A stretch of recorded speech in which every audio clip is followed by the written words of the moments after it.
사랑하는 주님 앞에 형제 자매 한 자리에 크신 은혜 생각하며 즐거운 찬송 부르네.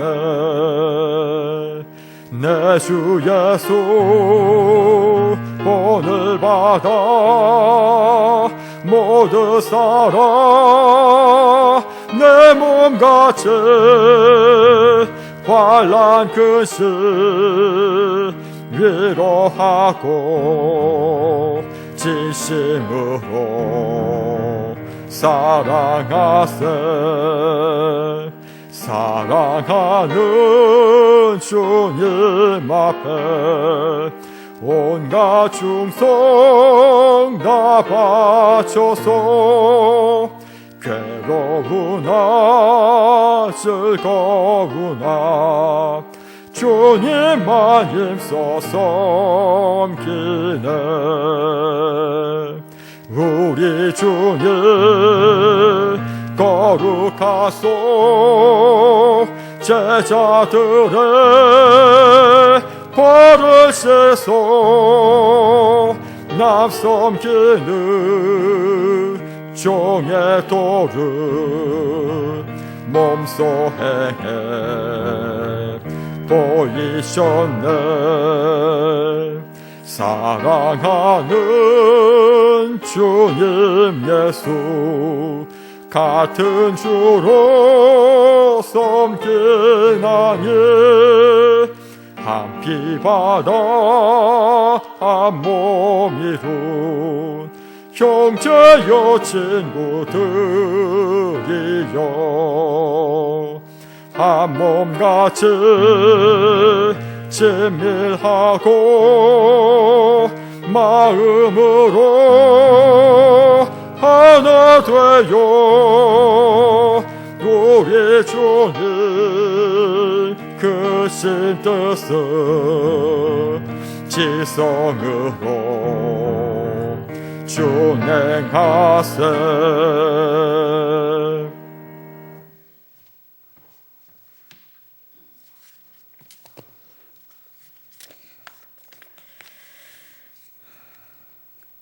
언제나 신실하시고 풍성한 은혜와 사랑으로 우리와 함께 하시는 하나님 아버지 감사합니다.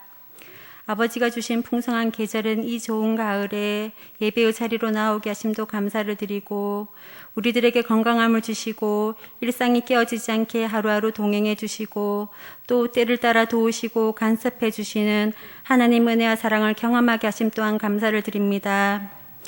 오늘에 주시는 은혜가 족하고 날마다 때마다 주시는 은혜가 족함을 알아 아버지 앞에 감사함으로 나아가는 삶이 될 수 있도록 은혜를 베풀어 주시길 원합니다. 아버지, 저희들의 삶을 돌아봅니다. 땅의 것만을 바라보고 세상과 버타에 살고 있지는 않았는지, 또 아버지보다 더 사랑하고 더 소중하게 여긴 것들이 있지는 않았는지 돌아봅니다. 우리가 마음으로 입술로 다른 이들에게 상처를 주지는 않았는지, 그런 것들이 있었다면 용서해 주시고 하늘의 소망을 두고 아버지와 버타며 살아갈 수 있도록 은혜를 베풀어 주시길 원합니다.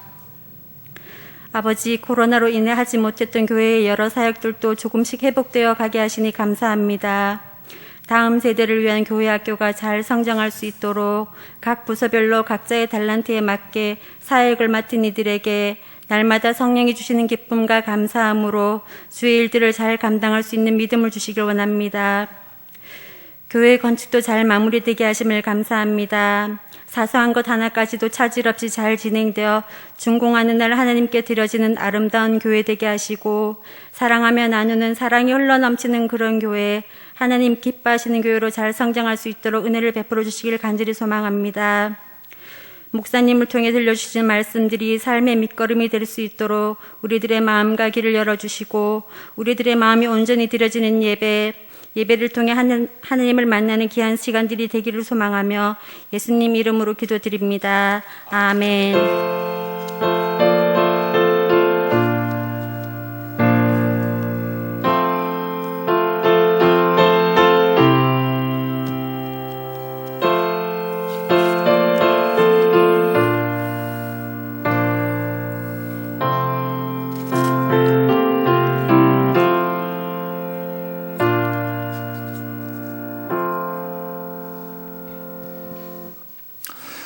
교회 소식을 알려드리겠습니다.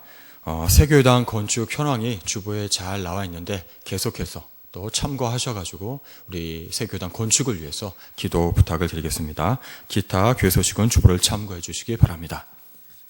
하나님께서 이 시간 우리에게 주시는 말씀은 로마서 14장 1절부터 13절까지 말씀입니다. 신약성경 258쪽입니다. 로마서 14장 1절부터 13절까지 말씀을 한 절씩 교독하겠습니다. 믿음이 연약한 자를 너희가 받되 그의 의견을 비판하지 말라.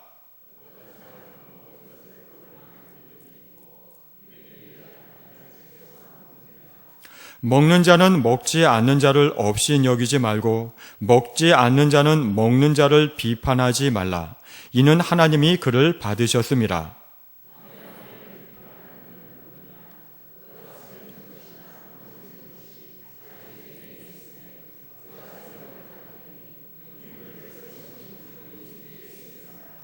어떤 사람은 이 날을 저날보다 낮게 여기고 어떤 사람은 모든 날을 같게 여기나니 각각 자기 마음으로 확정할지니라.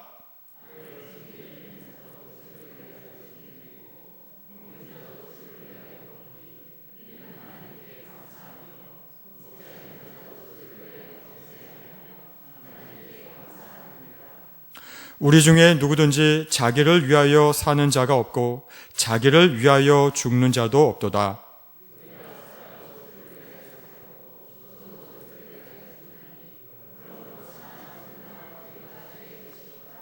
이를 위하여 그리스도께서 죽었다가 다시 살아나셨으니 곧 죽은 자와 산 자의 주가 되려 하심이라.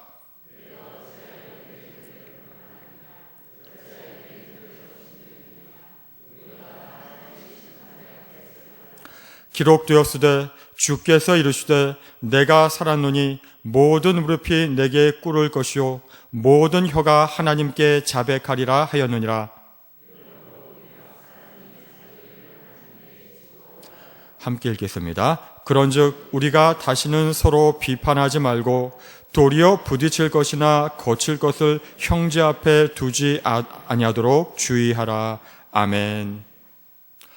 오늘 말씀은 그 배경을 이해해야 하는데 당시 로마 교회에 당면한 문제가 한 가지가 있었습니다. 당시 로마는 거대한 도시로 교회에 속한 성도들이 다양한 민족적, 문화적인 배경을 가지고 있었습니다. 특별히 유대인과 비유대인 간에 이러한 차이가 많았는데 그 중에서도 음식 문제와 절기를 지키는 문제에 있어서 갈등이 심했습니다.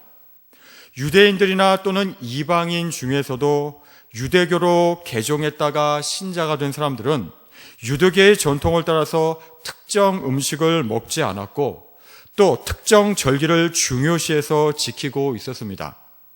특별히 먹는 것에 있어서는 당시 시장에 유통되던 고기 상당 부분이 이방 신전에서 제물로 사용된 것이라 이들은 고기를 먹지 않았고 아예 채소만 먹는 채식주의자들도 있었습니다.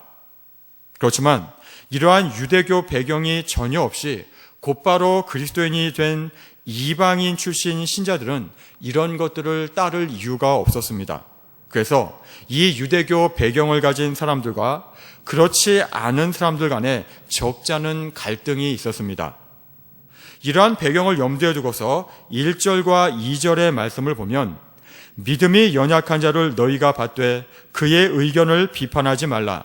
어떤 사람은 모든 것을 먹을 만한 믿음이 있고 믿음이 연약한 자는 채소만 먹느니라.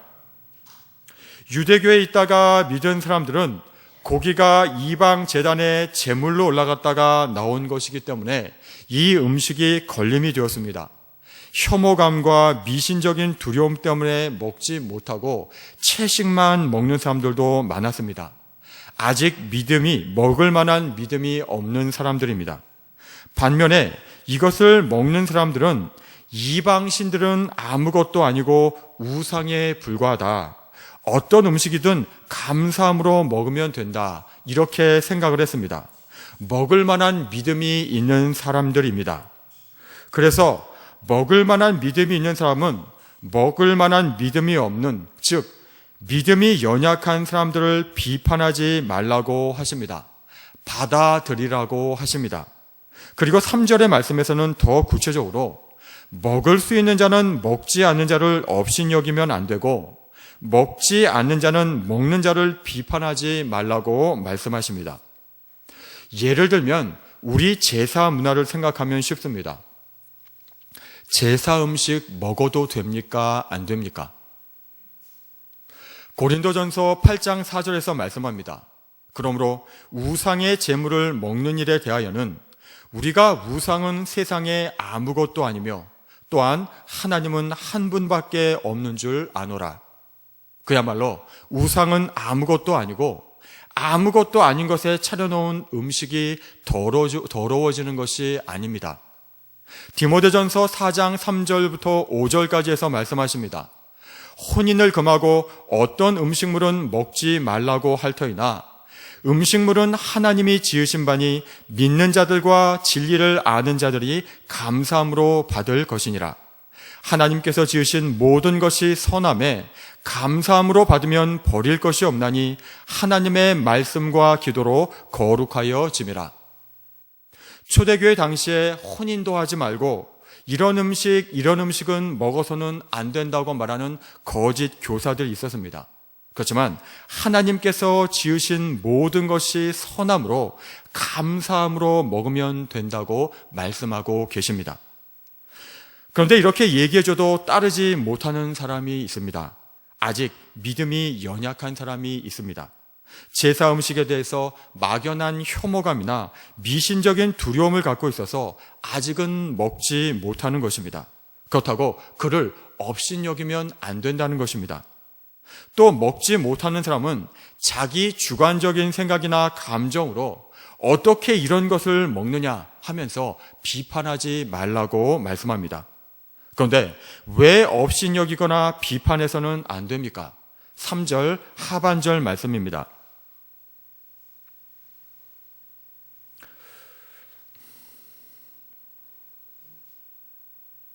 이는 하나님이 그를 받으셨습니다. 왜냐하면 내가 비판하는 그 사람은 하나님께서 받으신 사람이기 때문입니다. 하나님께서는 그런 음식을 먹건 먹지 않건 간에 다 받아주시는데 내가 뭔데 그 사람을 비난하거나 업신여기냐는 것입니다. 그러면서 4절에서 준엄하게 질문하십니다. 남의 하인을 비판하는 너는 누구냐? 남의 하인을 비판하는 너는 누구냐? 어떤 주인의 하인에 대해서 이러쿵 저러쿵 한다는 것은 무엇을 의미합니까? 주인이란 사람이 뭐 하고 있느냐? 어떤 사람에게 하인 하나 제대로 교육시키지 못하느냐? 이런 주인에 대한 책망이고 비판이 됩니다. 실제 당시 노예제 사회에서 남의 하인에 대해서 이러쿵 저러쿵 얘기하고 참견하는 것은 빈축을 사는 행동이었고 용납되지 않았다고 합니다. 그래서 4절에서 계속해서 말씀합니다. 그가 서 있는 것이나 넘어지는 것이 자기 주인에게 있음에 그가 세움을 받으리니 이는 그를 세우시는 권능이 주께 있음이라. 그가 서 있는 것이나 넘어지는 것이 자기 주인에게 있는데 그래서 결국은 그를 세울 수 있는 권능이 있는 그 주인이 어떻게든 세우고 바로잡을 것인데 내가 뭐라고 말할 수 있느냐, 이런 말씀입니다. 더욱이 지금 비판하는 이 하인, 그리스도인 지체의 이 주인은 누구입니까? 바로 하나님이십니다. 모든 것을 당신의 계획에 따라 그 크신 능력으로 반드시 이루시는 하나님이십니다. 그런데 그 하나님 앞에서 하나님이 받으셔서 다 계획이 있으시고 또 그 계획에 따라 능히 그 사람을 세우실 것인데 비판하는 너는 도대체 누구냐는 것입니다. 한마디로 믿음의 지체에 대해서 비판하는 것은 그 사람을 받으신 하나님을 무시하는 것이고 하나님의 영역을 침범하는 월권 행위라는 것입니다. 이 말씀 앞에서 우리의 삶은 어떻습니까? 하나님께서 우리를 받으셔서 우리를 세워 가십니다. 그런데 우리는 기다리지 못하고 함부로 판단하고 정죄를 해서 그 사람의 주인인 하나님을 비판하는 교만한 자리에 서는 경우가 있습니다. 잘 생각해 보면 그 사람이 문제입니까? 아니면 기다리지 못하고 용납하지 못하는 내가 문제입니까? 우리는 모두 주님을 만나서 새롭게 지어져 가는 사람들입니다. 공사 중인 사람들입니다. 그래서 잠시 불편이 있습니다. 마치 공사 현장에 공사 중 불편을 드려 죄송합니다 라는 팻말이 있을 때 우리가 조금 참아주고 기다려주면 그 공사로 인해서 좋은 건물이 지어지고 이전보다 더 나은 환경이 되기도 하듯이 우리는 기다려 주어야 합니다. 우리의 믿음이 누가 좀 더 낫고 누가 좀 더 못하고 하는 것은 50보 100보입니다. 하나님 앞에서 도토리 키재기입니다.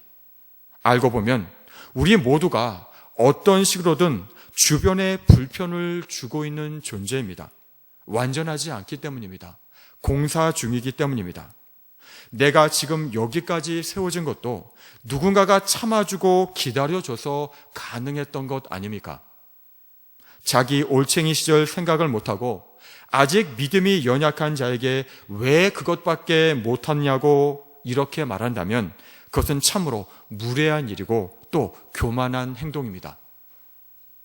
5절에 보면 그래서 어떤 사람은 절기 같은 특별한 날을 특별하게 생각해서 뭔가를 하기도 하고 또 어떤 사람은 모든 날은 다 하나님 안에서 같은 날이라고 생각해서 특별히 여기지 않기도 합니다. 여기에 대한 답은 각각 자기 마음으로 확정하라고 말씀하십니다. 자기 믿음의 분량에 맞게 생각하고 행동하면 되는 것이지 이런 것으로 서로 비판하고 업신여기면 안 된다는 것입니다. 6절 말씀입니다. 나를 중히 여기는 자도 주를 위하여 주를 중히 여기고 먹는 자도 주를 위하여 먹으니 이는 하나님께 감사하며 먹지 않는 자도 주를 위하여 먹지 아니하며 하나님께 감사하느니라. 우리 행동, 우리 삶의 모든 방향은 주님을 위해서라고 말씀합니다. 먹든 먹지 않든 그것이 중요한 것이 아니라 주님을 위해서 하는 것이냐, 이것이 중요한 것이라고 말씀합니다.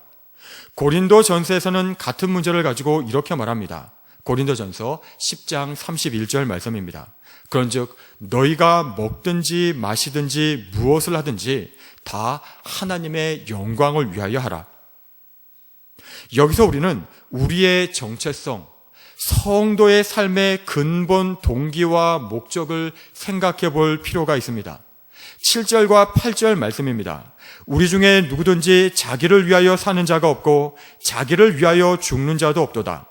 우리가 살아도 주를 위하여 살고 죽어도 주를 위하여 죽나니 그러므로 사나 죽으나 우리가 주의 것이로다.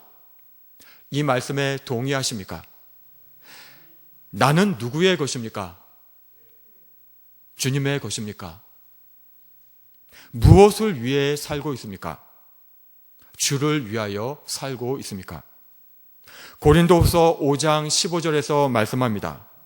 그가 모든 사람을 대신하여 죽으심은 살아있는 자들로 하여금 다시는 그들 자신을 위하여 살지 않고 오직 그들을 대신하여 죽었다가 다시 살아나신 이를 위하여 살게 하려 함이라. 우리 주님께서 우리를 대신해서 죽으신 것은 우리로 하여금 다시는 나 자신을 위해서 살지 않고 나를 대신하여 죽었다가 다시 살아나신 우리 주님을 위해서 살게 하려 하심이라고 말씀하고 있습니다. 10절에서 이렇게 말씀합니다. 내가 어찌하여 내 형제를 비판하느냐? 어찌하여 내 형제를 업신 여기느냐? 우리가 다 하나님의 심판대 앞에 서리라. 12절에서 또 이렇게 말씀합니다. 기록되었으되 주께서 이르시되 내가 살았노니 모든 무릎이 내게 꿇을 것이요 모든 혀가 하나님께 자백하리라 하였느니라. 이러므로 우리 각 사람이 자기 일을 하나님께 짓고 하리라. 우리의 인생은 이 땅에서 끝나는 것이 아니라 반드시 하나님 앞에 설 때가 있습니다. 하나님의 심판대 앞에서 하나님께서는 우리에게 무엇을 물어보실까요? 그때 우리는 우리가 했던 말과 행동을 모두 그대로 얘기해야 한다는 것을 잊지 마시기 바랍니다. 그러면 우리는 어떻게 해야 합니까? 13절 말씀입니다. 그런즉 우리가 다시는 서로 비판하지 말고 도리어 부딪힐 것이나 거칠 것을 형제 앞에 두지 아니하도록 주의하라. 먼저 비판하지 말라고 다시 한번 말씀하십니다. 그리고 부딪힐 것, 거칠 것을 형제 앞에 두지 말라고 하십니다. 부딪힐 것, 거칠 것을 형제 앞에 두지 말라는 것이 무슨 말씀입니까? 비판하지 않을 뿐만 아니라 내가 믿음이 있다고 함부로 내가 마음대로 할 수 없다는 것입니다. 자기는 믿음이 있다고 우상 제물로 사용되었던 고기를 아무렇게나 먹거나 다른 사람이 절기나 특정한 날을 지키는 일에 개의치 않고 내 마음대로 행동을 해서 믿음이 약한 자들을 시험에 들게 하는 일을 하지 말라는 것입니다. 쉽게 예를 들면 이렇습니다. 우리의 경우는 믿음이 약한 자들이 시험 드는 일이 술자리에서 많이 발생을 합니다. 자기는 교회에서 술을 먹지 말라고 배워서 술을 마시지 않으려고 하는데 술자리에서 오히려 교회 다닌다는 사람이 아무 거리낌 없이 버젓이 술을 마십니다. 자기는 자유하다는 것입니다. 먹어도 된다고 얘기합니다. 여러 가지 근거를 들으면서 얘기를 합니다. 그러면 믿지 않는 사람은 술을 권할 때 거절하기가 어렵습니다. 왜 너는 신앙생활을 그렇게 하느냐? 적당히 하라고 핀잔을 받기도 합니다. 게다가 자기도 마시니까 마셔도 된다고 충고까지 하는 그리스도인이 있습니다. 그래서 마지 못해서 이 믿음이 연약한 사람이 술을 마신다면 이 사람은 어떻게 되겠습니까? 자신의 신앙의 양심을 지키지 못한 것 때문에 괴로워하게 됩니다. 자기를 자책하기도 하고 위축되어서 교회에 못 나가기도 합니다. 고린도전서 8장에서도 같은 문제에 대해서 이렇게 말씀합니다. 10절부터 13절까지 말씀입니다. 지식 있는 내가 우상의 집에 앉아 먹는 것을 누구든지 보면 그 믿음이 약한 자들의 양심이 담력을 얻어서 우상의 제물을 먹게 되지 않겠느냐? 그러면 내 지식으로 그 믿음이 약한 자가 멸망하나니 그는 그리스도께서 위하여 죽으신 형제라. 이같이 너희가 형제에게 죄를 지어 그 약한 양심을 상하게 하는 것이 곧 그리스도에게 죄를 짓는 것이니라. 그러므로 만일 음식이 내 형제를 실족하게 한다면 나는 영원히 고기를 먹지 아니하여 내 형제를 실족하지 않게 하리라. 사도 바울은 만일 음식 먹는 일 때문에 형제가 실족한다면 자기는 영원히 고기를 먹지 않겠다고 말합니다. 그러면서 그 앞에 8절 9절에서는 이렇게 말씀을 합니다. 음식은 우리를 하나님 앞에 내세우지 못하나니 우리가 먹지 않는다고 해서 더 못 사는 것도 아니고 먹는다고 해서 더 잘 사는 것도 아니니라. 그런즉 너희의 자유가 믿음이 약한 자들에게 걸려 넘어지게 하는 것이 되지 않도록 조심하라. 자신의 자유가 믿음이 약한 자들에게 걸려 넘어지게 하는 것이 되지 않도록 조심하라고 말씀합니다. 우리는 주님 안에서 또 믿음 안에서 자유롭게 무엇이든 할 수 있습니다. 그러나 나의 말과 행동으로 말미암아 믿음이 연약한 자가 넘어진다면 이것은 그리스도께 죄를 짓는 것이라고 말씀하고 있습니다. 오늘날 우리들의 경우에도 이 성경의 말씀과 같이 마찬가지입니다. 현대사회가 복잡해지고 다양해짐에 따라서 각 개인의 생각과 가치관, 생활 습관이 모두 다릅니다. 이러한 것들이 복음에 위배되는 것이 아니라면 우리는 다른 성도들이 나와 다를 수 있다는 것을 인정하고 비판하지 말아야 합니다. 그리고 형제를 위해서 나의 생각과 행동의 자유를 절제하고 제한할 수 있어야 합니다. 왜냐하면 이 형제는 주님께서 십자가에서 나를 용납하셨듯이 주님께서 그 형제를 용납하신 그 한 사람이기 때문입니다. 그렇다면 나 역시 진심으로 그 형제를 용납하고 이해하고 받아들이는 것이 마땅합니다. 우리가 신앙생활하면서 꼭 기억해야 할 것이 있습니다. 내가 지금 경험하는 신앙의 세계가 전부가 아니라는 것입니다. 우리는 극히 일부만을 경험하고 있습니다. 하나님의 세계, 그 하나님을 누리는 신앙의 세계는 참으로 넓고 다양합니다. 그리고 깊습니다. 그래서 내가 경험하지 못했다고 다른 사람들의 신앙생활을 함부로 비판하거나 판단하면 안 됩니다. 혹시 성공회나 또 정교회에서 예배를 드려보신 적이 있습니까? 성공회는 개혁교회의 한 교단입니다. 정교회 역시 사도신경을 신앙 고백하면서 예수 그리스도를 믿습니다. 그런데 그곳에서 예배를 드리면 참으로 불편합니다. 답답함을 느끼기도 하고 어색하기도 하고 찜찜하기까지 합니다. 그렇다고 이들 교회가 이단입니까? 아닙니다. 우리와는 다른 예배 형식이 있고 거기에 우리가 익숙하지 않기 때문입니다. 이렇게 된 데에는 나름대로 그들 나름의 역사적인 배경이 있고 신학적인 이유가 있습니다. 신앙생활을 하면서 믿음이 성숙할수록 더 남을 이해하고 포용할 수 있어야 합니다. 나의 작은 경험과 지식으로 내가 갖고 있는 작은 생각의 틀로 남을 함부로 판단하면 안 됩니다. 하나님의 세계, 신앙의 세계는 참으로 깊고 넓습니다. 예를 들어서 부르짖는 기도를 하기를 좋아하는 분은 침묵 기도의 영성을 배워야 하고, 침묵 기도에 익숙한 분은 부르짖는 기도도 배우셔야 합니다. 다 이유가 있고 장점이 있습니다. 나의 작은 틀만을 고집하면 안 됩니다. 나의 경험의 한계에 갇혀서는 안 됩니다. 운전을 잘한다고 하는 것이 무엇입니까? 속도를 내면서 요리조리 차 사이를 잘 비집고 들어가는 것입니까? 아닙니다.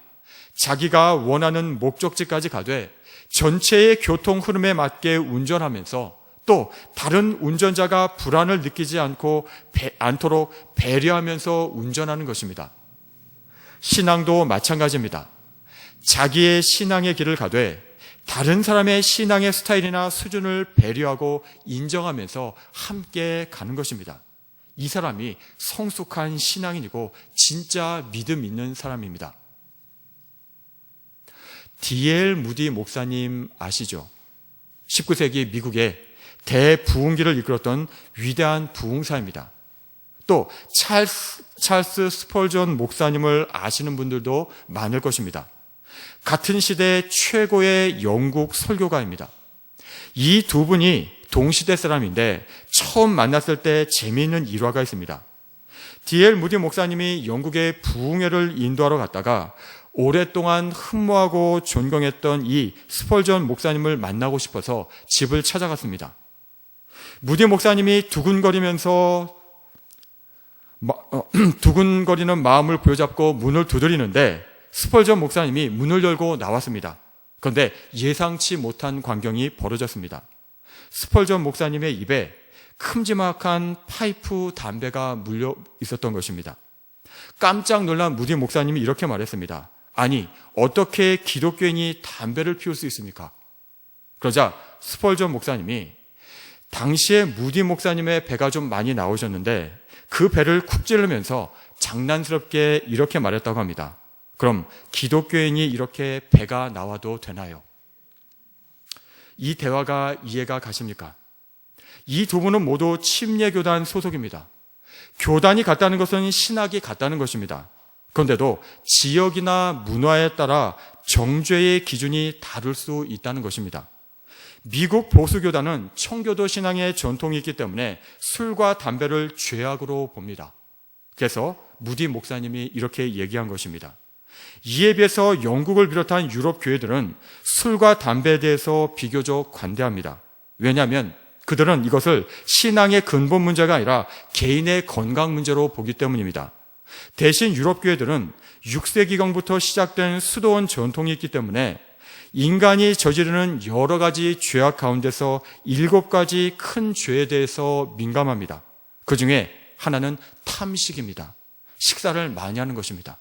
이 때문에 스펄전 목사님의 눈에는 무디 목사님의 튀어나온 그 배가 부각되었던 것입니다. 이러한 전통으로 오늘날 미국에 비만인 그리스도인들이 많고, 유럽에는 또 유명한 신학자와 목사님들 중에 애연가와 애주가가 많다고 설명하기도 합니다.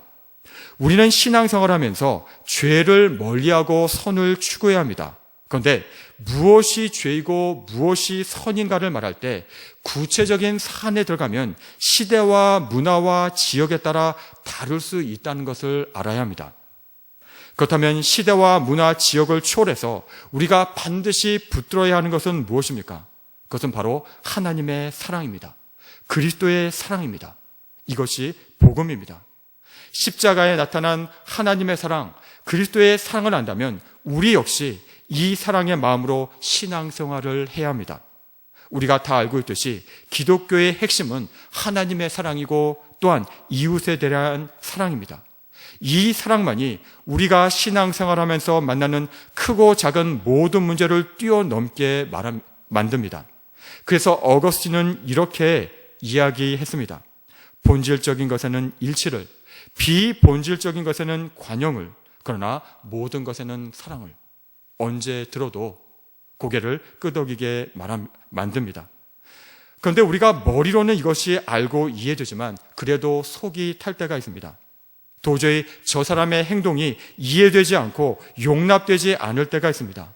그렇다면 우리는 이렇게 기도해야 됩니다. 하나님, 저 사람을 불쌍히 여겨 주옵소서. 또 이것을 받아들이지 못하는 저의 옹졸함을, 또 작은 마음을 불쌍히 여겨 주옵소서. 또 한 가지 우리가 꼭 기억해야 될 것이 있습니다. 하나님이 주인이십니다. 하나님께 맡기시기 바랍니다. 내가 해야 할 행동이 있는데 그 선이 있습니다. 그 선까지는 내가 해야 되지만 그 선을 넘으면 하나님의 영역입니다. 교만입니다. 문제가 발생합니다. 선을 알고 거기까지는 최선을 다하지만 그 선을 넘지는 마시기 바랍니다. 하나님께서 하실 일을 자기가 하겠다고 교만을 부리게 되면 그 사람이 다칠 뿐만 아니라 본인도 다치게 됩니다. 또 한 가지 우리가 기억할 것은 교회 공동체의 소중함입니다. 우리가 잘 아는 신학자이자 영성가인 헨리 나우엔이 이런 말을 했습니다. 혼자서는 내가 나일 수 없습니다. 혼자서는 내가 나일 수 없습니다. 우리 신앙은 교회 공동체 안에서만 성장할 수 있습니다. 교회 공동체는 나의 신앙이 성장하는 모판입니다. 그래서 교회를 어머니의 모태에 비유하곤 합니다. 핏덩이가 엄마의 모태에서 자라서 온전한 인격체가 되어서 이 세상에 태어나듯이 우리는 교회 안에서만 온전한 그리스도인으로 자랄 수 있습니다. 우리의 신앙은 공동체 안에서 검증되어야 합니다. 내가 신앙이 있는지 또 나의 믿음이 어느 정도인지를 우리는 어떻게 알 수 있습니까? 교회 공동체에서 검증됩니다. 내가 잘못된 신앙으로 갈 때 역시 교회 공동체 안에서 파악될 수 있고 또 교회 공동체 안에서 도움을 받을 수 있습니다. 사도행전 20장 28절에서는 이 교회를 하나님이 자기 피로 사신 교회라고 표현합니다. 왜 하나님께서는 자기 피로 이 교회를 세우셨습니까? 우리에게 필요하기 때문입니다. 우리에게 없어서는 안 되기 때문입니다. 교회 안에서만 우리는 온전한 그리스도인으로 자라갈 수 있기 때문입니다. 이제 우리가 이 교회 공동체의 소중함을 알고 또 교회 공동체 안에서 우리의 귀한 지체들을 함부로 판단하거나 또 나의 행동으로 시험 들게 하지 않고 우리가 이 교회 공동체 안에서 함께 아름답게 성장하는 우리 모두가 되기를 간절히 축복합니다. 기도하겠습니다. 하나님 아버지, 나의 경험과 생각의 잣대로 남을 비판했던 것을 용서하여 주옵소서. 주님께서 나를 용납하셨듯이 저도 용납하고 기다려주기를 원합니다. 또 나의 행동으로 믿음이 연약한 자가 넘어지지 않도록 조심하겠습니다. 교회 공동체를 소중히 여기며 함께 자라가게 하여 주옵소서. 예수님의 이름으로 기도드립니다. 아멘.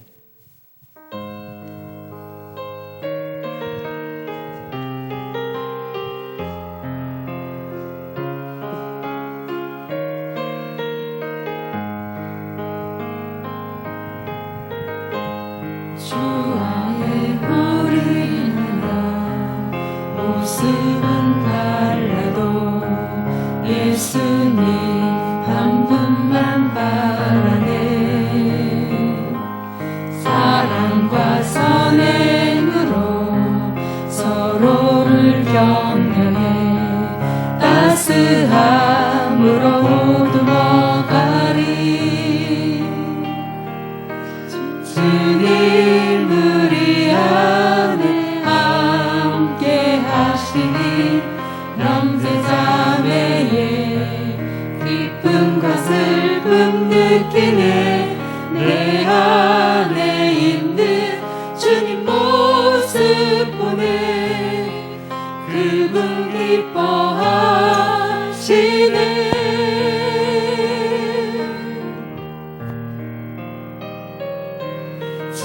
주님 우리를 통해 계획하시니 부족한 입술로 찬양하게 하시니.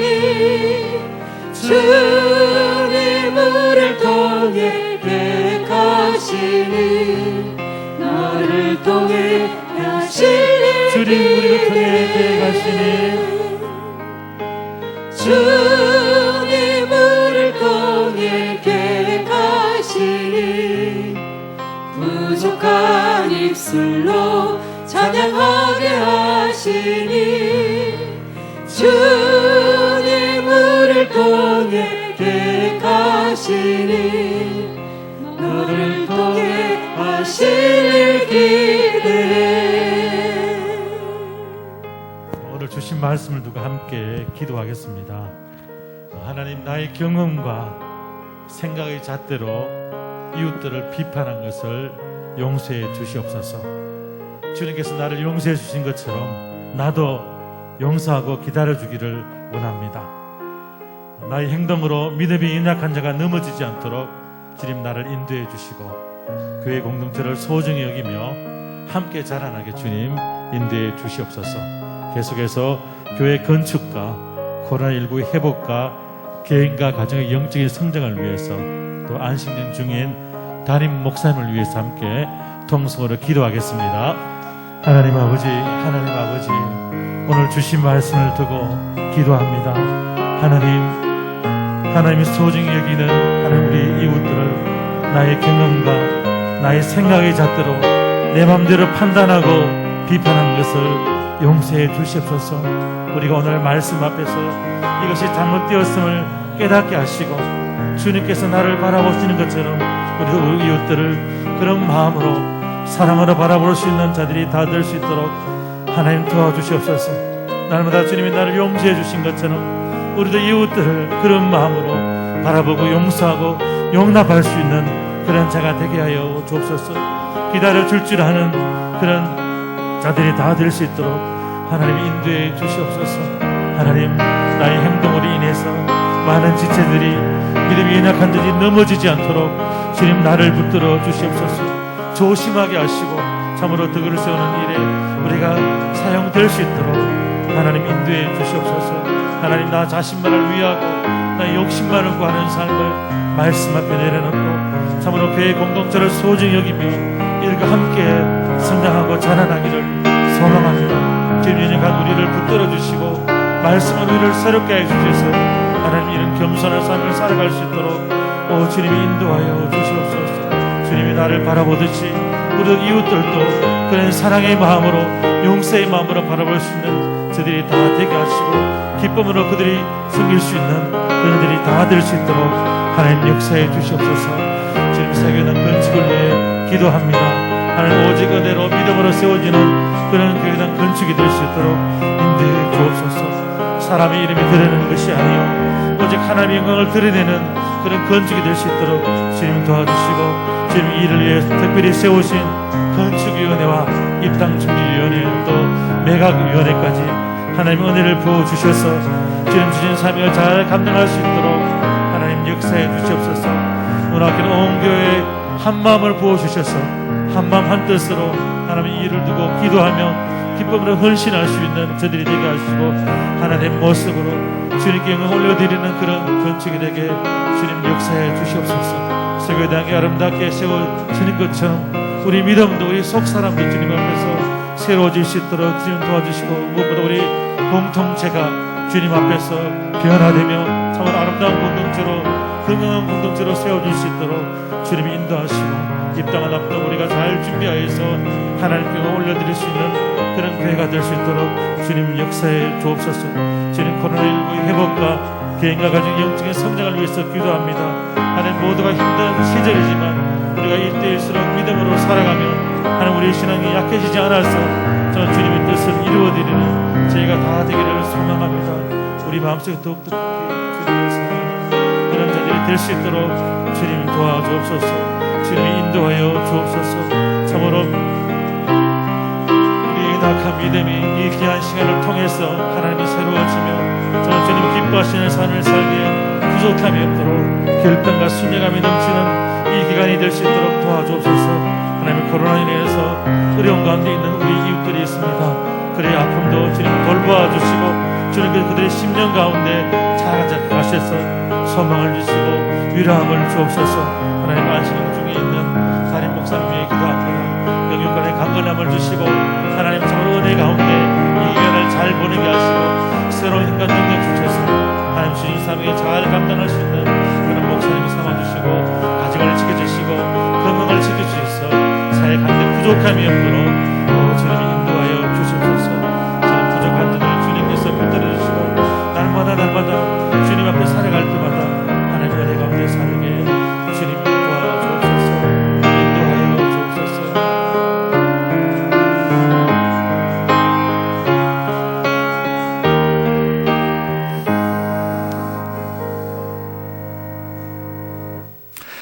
주님, 우리가 고백한 찬양의 가사처럼 주님 안에서 우리는 하나입니다. 한 몸입니다. 모습은 다르지만 주님 한 분만 바라봅니다. 사랑과 선행으로 서로를 격려하며 보듬어 가게 하여 주옵소서. 주님께서 우리를 통해 계획하신 것이 주님을 찬양하는 것이고 서로를 세워주며 주님께서 하실 일을 기대하는 것임을 고백합니다.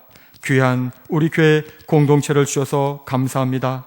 더 아끼고 사랑하겠습니다. 우리를 불쌍히 여겨주시고 도와주옵소서. 예수님의 이름으로 기도드립니다. 아멘. 하늘에 계신 우리 아버지, 아버지의 이름을 거룩하게 하시며 아버지의 나라가 오게 하시며 아버지의 뜻이 하늘에서와 같이 땅에서도 이루어지게 하소서. 오늘 우리에게 일용할 양식을 주시고 우리가 우리에게 잘못한 사람을 용서하여 준 것 같이 우리 죄를 용서하여 주시고 우리를 시험에 빠지지 않게 하시고 악에서 구하소서. 나라와 권능과 영광이 영원히 아버지의 것입니다. 아멘.